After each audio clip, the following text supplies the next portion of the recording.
મણિપુરમાં મ્યાનમારથી 900 આતંકવાદી ઘૂસ્યા. ગુપ્તચર અહેવાલથી સરકારનું ટેન્શન વધ્યું. મ્યાનમારથી લગભગ 900 આતંકવાદીઓ મણિપુરમાં ઘૂસ્યા હોવાના મોટા અહેવાલે સરકારની ચિંતા વધારી દીધી છે. આ આતંકવાદીઓ રાજ્યમાં કોઈ મોટી ઘટનાને અંજામ આપવાની યોજના બનાવી રહ્યા હોવાની પણ ચર્ચા છે.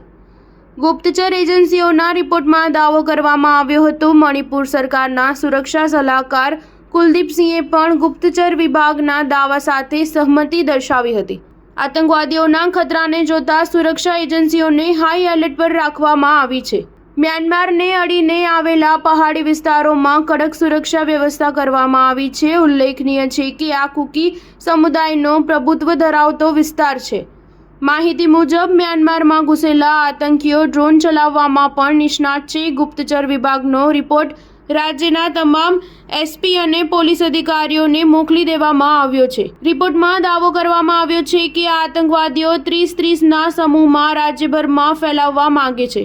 આ આતંકવાદીઓ મૈતેઈ પ્રભુત્વ ધરાવતા વિસ્તારોને નિશાન બનાવવાની યોજના બનાવી રહ્યા છે. રિપોર્ટ અંગે કુલદીપસિંહે કહ્યું છે કે આ 100% સાચો અહેવાલ છે.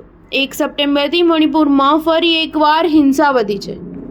સ્ટાર ન્યૂઝ 7 હંમેશા સચ્ચાઈની સાથે.